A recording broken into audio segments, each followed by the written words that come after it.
स्वागत है आप सभी का दोस्तों। आज हम बात करेंगे इंडिया म्यांमार और थाईलैंड के ट्राइलेटरल हाईवे जो इंडिया ही बना रहा है। इंडिया टू म्यांमार होते हुए थाईलैंड के लिए थाईलैंड तक ये हाईवे जाएगा। इंडिया के मणिपुर के मोरे से शुरू होते हुए म्यांमार में ये एंटर करेगा, तामू होते हुए म्यांमार, और आखिरी में ये थाईलैंड के बैंकॉक तक हाईवे जाएगा। इसका हाईवे का नाम है एशियन हाईवे नंबर 1।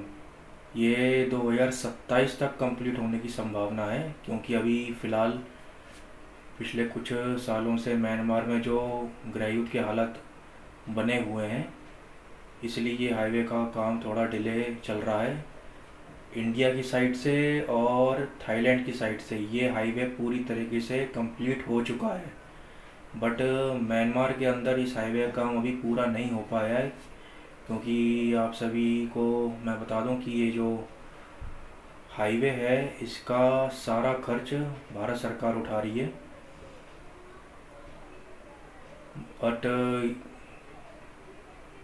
ये जो हाईवे है इसका काम 2027 तक कंप्लीट हो जाना चाहिए। बट अभी जो करंट सिचुएशन है म्यांमार में, उसके कारण ये डिले हो सकता है, बट उम्मीद करते हैं जल्द से जल्द ये पूरा हो जाएगा और फिर हम सभी इस हाईवे को एज अ टूरिस्ट और एज अ वर्कर यूज़ कर सकते हैं।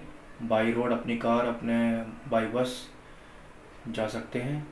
और इस हाईवे का जो थाईलैंड तक का जो काम है ये तो पूरा होना ही है। इसके साथ साथ मैं आपको बता दूं कि ये हाईवे आगे एक्सटेंड भी होगा। थाईलैंड से आगे कंबोडिया, वियतनाम, लाओस होते हुए ये आगे मलेशिया, सिंगापुर तक का हाईवे ये प्रस्तावित है।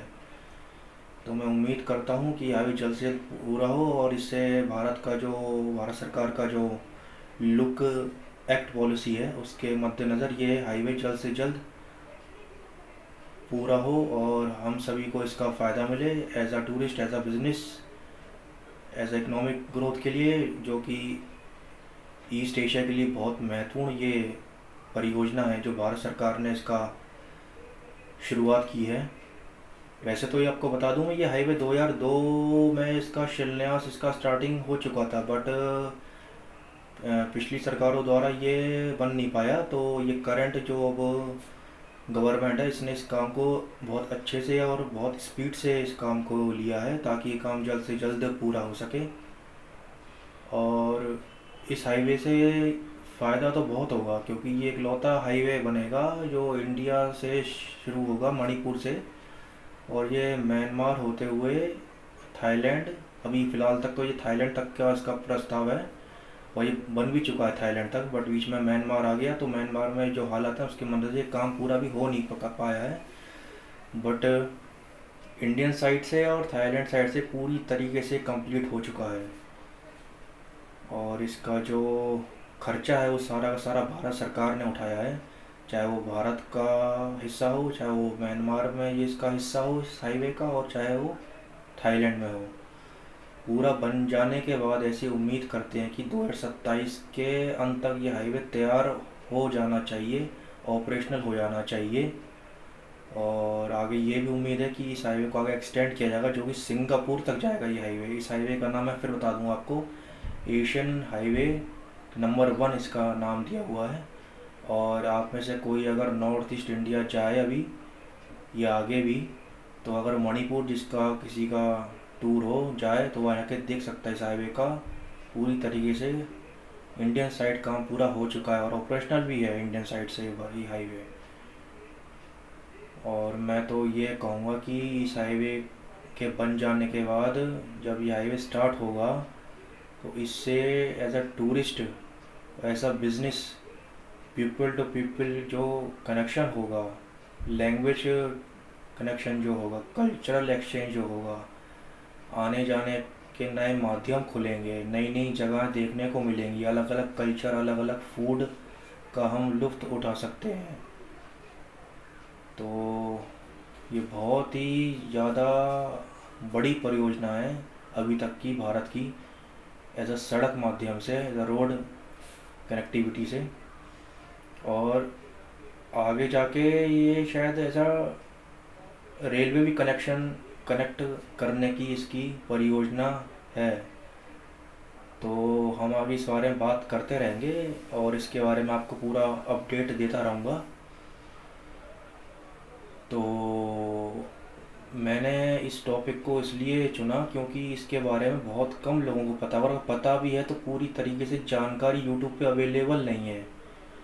तो मैंने सोचा कि अभी अभी करेंटली इस प्रोजेक्ट के बारे में हाईलाइट हुआ है, क्योंकि अभी रिसेंटली ही जो नए प्रेसिडेंट बने हैं म्यांमार के, उन्होंने इसके बारे में डिस्कस किया है इंडिया से।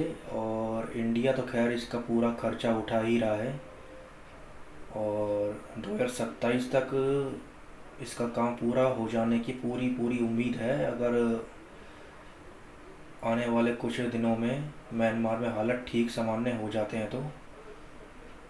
और मैं ये आपको बताना चाहता हूँ कि इस हाईवे के कंप्लीट होने के बाद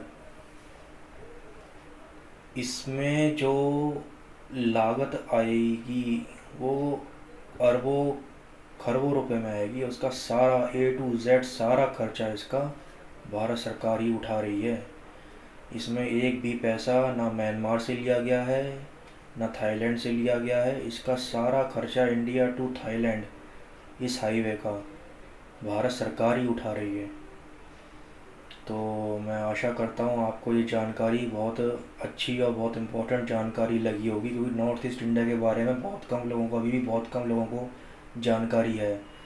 क्योंकि as a look east look act policy के तहत ये महत्वपूर्ण, बहुत ही बड़ा और बहुत ही, मैं कहता हूँ आने वाले समय में बहुत ही इम्पोर्टेंट ये टॉपिक बनने वाला है नॉर्थ ईस्ट इंडिया के लिए और नॉर्थ और ईस्ट एशिया के लिए।